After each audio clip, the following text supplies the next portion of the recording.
Assalamualaikum warahmatullahi wabarakatuh. Baiklah, saya Yulia Octavia akan mempresentasikan hasil proposal penelitian eksperimen tentang pengaruh penggunaan media pembelajaran berbasis video dan PowerPoint terhadap motivasi belajar siswa kelas 10 SMA di SMAN 19 Koto Sungai Lasih. Bab 1, pendahuluan. Pertama, latar belakang. Pendidikan adalah suatu perwujudan seni dan budaya dari manusia dengan syarat akan dapat berkembang.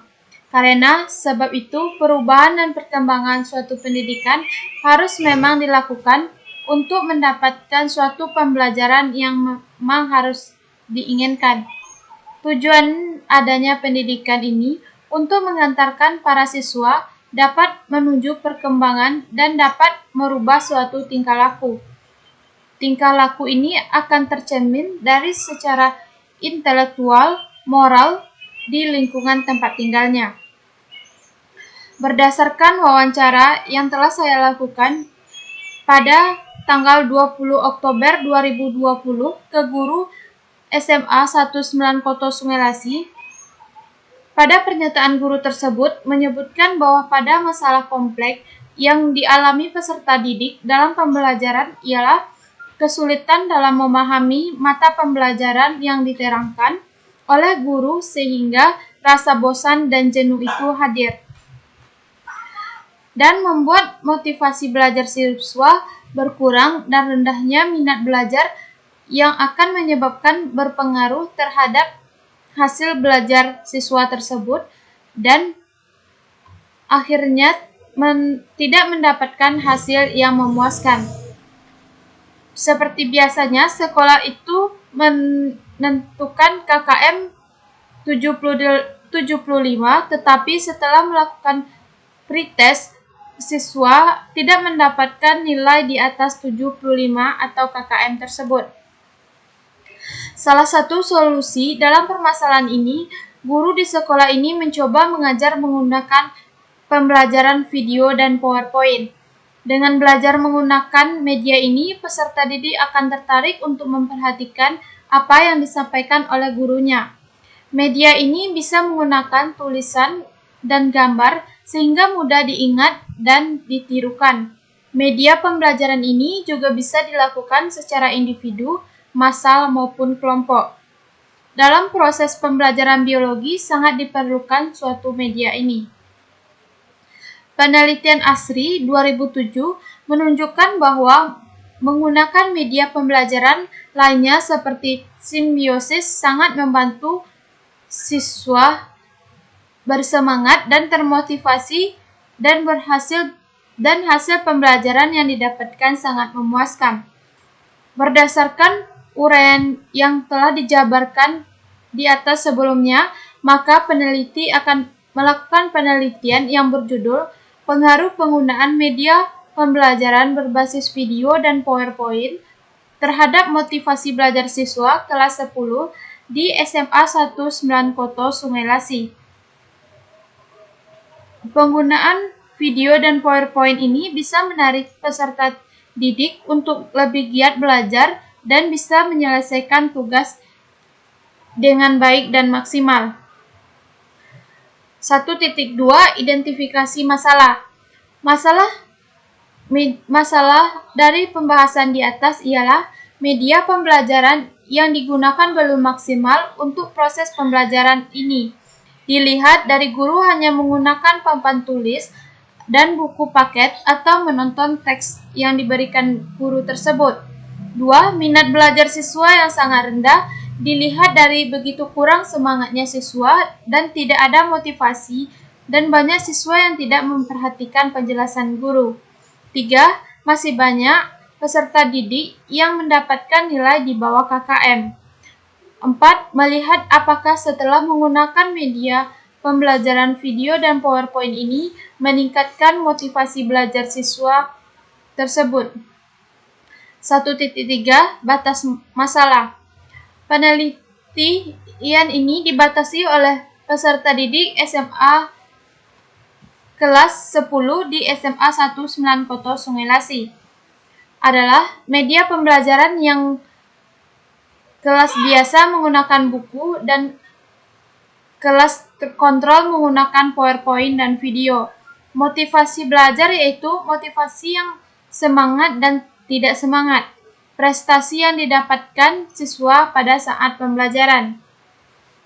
Rumusan masalah. Berdasarkan pembahasan masalah di atas, maka rumusan dalam permasalahan ini ialah apakah ada interaksi atau pengaruh dari penggunaan media dan motivasi belajar terhadap prestasi yang didapatkan. 1.5 Tujuan penelitian. Berdasarkan pembahasan masalah di atas, maka tujuan penelitian adalah untuk mengetahui apakah ada interaksi atau pengaruh dari penggunaan media dan motivasi belajar terhadap prestasi yang didapatkan. 1.6 Manfaat penelitian. Berdasarkan pembahasan masalah di atas, manfaat penelitian adalah 1. Bagi guru, dapat digunakan sebagai media yang baru dalam proses pembelajaran. 2. Sebagai bahan rujukan dan yang menunjang proses pembelajaran supaya akan berjalan optimal. 3. Diharapkan dapat menumbuhkan motivasi belajar siswa. 4. Diharapkan dapat meningkatkan kualitas pembelajaran. 2. Terhadap siswa, diharapkan dapat menimbulkan minat belajar siswa karena langsung berinteraksi. 2. Diharapkan meningkatkan motivasi belajar siswa sehingga meningkat pula prestasi yang akan didapatkannya. Selanjutnya, bab 2, pembahasan. 2.1 Kajian teori. Yang pertama, pengertian media pembelajaran. Yang kedua, media yang digunakan. Yang ketiga, motivasi. 2.2 Penelitian relevan. Penelitian tentang media video pernah dilakukan oleh Rusdianto 2008 dengan judul Pengaruh Penggunaan Media Animasi pada Model Pembelajaran Langsung terhadap Hasil Belajar Biologi Kelas 11 MA Negeri Model Makassar dengan konsep sistem pencernaan makanan. Menggunakan kelas biasa dan kelas eksperimen. Pada kelas eksperimen digunakan media video dan PowerPoint, sedangkan kelas kontrol menggunakan media transparansi yang masing-masing dilaksanakan 4 kali pertemuan. Pada pertemuan terakhir diberikan evaluasi berupa teks tertulis untuk melihat pengaruh penggunaan media terhadap hasil pembelajaran siswa. Hasil penelitian menunjukkan bahwa hasil analisis deskriptif nilai rata-rata hasil belajar siswa biologi kelas eksperimen yaitu 83, sedangkan kelas kontrol yaitu 66,4. Jadi ada pengaruh penggunaan media animasi dalam pembelajaran langsung terhadap hasil pembelajaran siswa kelas 11 MA Negeri Model Makassar, di mana hasil belajar siswa kelas eksperimen yang digunakan media video dan PowerPoint lebih tinggi dibandingkan kelas biasa. 2.3 Definisi operasional media pembelajaran. Azhar Asyar 2007 mengatakan bahwa media adalah bagian yang tidak dapat terpisah dari proses suatu pembelajaran demi tercapainya tujuan pendidikan pada umumnya dan tujuan pembelajaran di sekolah pada khususnya. Media pembelajaran adalah alat yang digunakan guru dan siswa dalam pembelajaran untuk kelangsungan belajar dan mengajar. Nantinya di sini akan ada alat yang digunakan guru untuk melengkapi dan mempermudah siswa dalam proses pembelajaran. Program PowerPoint. Menurut Mardik 2007, PowerPoint adalah salah satu program aplikasi dari Microsoft yang dapat digunakan untuk melakukan presentasi, baik yang melakukan sebuah rapat maupun perencanaan kegiatan lainnya, termasuk digunakan media pembelajaran di sekolah. PowerPoint adalah program aplikasi presentasi yang banyak digunakan oleh guru dan para pengajar dalam 4. Kerangka pikir. Kerangka pikir peneliti adalah sebagai berikut. Yang pertama yaitu fokus pada permasalahan yang terjadi. Kedua, membagi dua kelas antara kelas eksperimen dan kelas kontrol. Yang ketiga, membagi bahan atau media yang akan digunakan dalam proses penelitian ini. Yang terakhir yaitu menganalisis hasil yang didapatkan. 2.5 Hipotesis. Berdasarkan kajian teori di atas dan kerangka pikir, maka hipotesis yang didapatkan ialah H0, tidak adanya pengaruh penggunaan media pembelajaran video dan PowerPoint terhadap motivasi belajar siswa kelas 10 SMA 1 9 Koto Sungai Lasi. H1, menggunakan media pembelajaran berbasis video dan PowerPoint berpengaruh terhadap motivasi belajar siswa kelas 10 di SMA 1 9 Koto Sungai Lasi. Bab 3. Metode penelitian. 3.1 Jenis penelitian. Jenis penelitian ini adalah jenis penelitian eksperimen yang terbagi menjadi dua kelas, yaitu kelas eksperimen dan kelas kontrol. Penelitian ini menggunakan desain penelitian random subject, protest post test, dan kontrol grup desain. Model penelitian ini ialah menggunakan dua kelompok kelas yang diacak secara klasikal sesuai dengan penentuan sampel yang digunakan. 3.2 Tempat dan waktu penelitian. Tempat dilaksanakannya penelitian ini adalah di SMA 1 9 Koto Sungai Lasi, dan waktunya adalah pada bulan November 2020. Populasi dan sampel. 1. Populasi. Adapun populasi dari penelitian ini adalah siswa kelas 10 SMA 1 9 Koto Sungai Lasi yang berjumlah 70 orang dan dibagi menjadi dua kelas. Sampel yang akan diambil ialah hasil pembelajaran kelas 10 antara kelas biasa dan kelas yang menggunakan PowerPoint. Yang kedua, menghitung nilai antara kelas belajar dengan media video dan PowerPoint dan buku, mana yang mendapatkan nilai bagus atau akan sama saja. 3. Menentukan mana kelas biasa dan mana kelas kontrol. 3.4 Subjek penelitian. Subjek penelitian ini adalah peserta didik kelas 10 SMA 1 9 Koto Sungai Lasi. 3.5 Variabel dan data. Variabel terbagi menjadi dua, variabel terikat dan variabel bebas.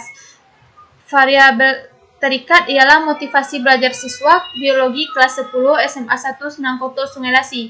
Variabel bebas ialah pengaruh penggunaan media pembelajaran berbasis video dan PowerPoint.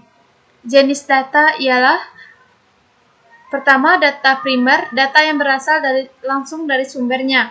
Kedua, sumber data, data yang didapatkan melalui peserta didik SMA 1 9 Koto Sungai Lasi. Ini akan digunakan untuk mendapatkan data primer. 3.6 Metode pengumpulan data. Metode pengumpulan data ini dilakukan secara 3 metode. Yang pertama yaitu tes, pengambilan data yang biasanya dilakukan untuk mengetahui apa hasil dari uji pertama ketika kelas hanya menggunakan media buku. Yang kedua adalah untuk melihat pengaruh penggunaan video dan PowerPoint. Kedua, angket merupakan kumpulan pertanyaan tertulis yang diajukan kepada responden yang cara menjawabnya juga dilakukan secara tertulis oleh responden yang bersangkutan. 3. Dokumentasi. Dokumentasi dilakukan di saat pembelajaran berlangsung. Hal ini untuk mengetahui keterlaksanaan pemakaian media pembelajaran. 3.7 Prosedur penelitian. Yang pertama yaitu tahap persiapan. Yang kedua, tahap uji coba. Yang ketiga, tahap pelaksanaan. Yang keempat adalah tahap akhir. 3.8 Instrumen penelitian. Instrumen penelitian yang yang dilakukan untuk mengumpulkan data penelitian ada 3, yaitu tes, angket, dan dokumentasi. 3.9 Data teknik analisis data. Data yang dilakukan dari pengumpulan data tersebut perlu untuk dilakukan analisis, sedangkan untuk menganalisis data tersebut perlu digunakan teknik analisis data sehingga data didapatkan memang benar. Data penelitian ini dianalisis dengan menggunakan teknik analisis kuantitatif untuk mendeskripsikan prestasi belajar setelah dilakukan tes dan motivasi belajar siswa. Setelah dilakukan pengisian angket dilakukan dengan pengujian homogen, normalitas, dan juga menggunakan hipotesis dan analisis menggunakan analisis angket. Yang 3.10 Uji coba instrumen. Pertama, uji coba instrumen secara validitas teks. Menurut Suharsimi Arikunto dalam Beni Duiva, pengujian validitas dengan instrumen tes dapat dilakukan dengan membandingkan antara isi instrumen dengan materi yang telah diajarkan setelahnya dikonsultasikan pada pakar bidang materi yang berkaitan. Selanjutnya, tingkat kesukaran. Tingkat kesukaran ini menggunakan rumus Arikunto, yaitu P sama dengan B per JS. Itu P indeks kesukaran, B banyak siswa yang menjawab soal benar, JS jumlah seluruh siswa yang mengikuti tes. Mungkin hanya itu presentasi dari saya. Jika ada kata-kata yang salah, saya mohon maaf. Assalamualaikum warahmatullahi wabarakatuh.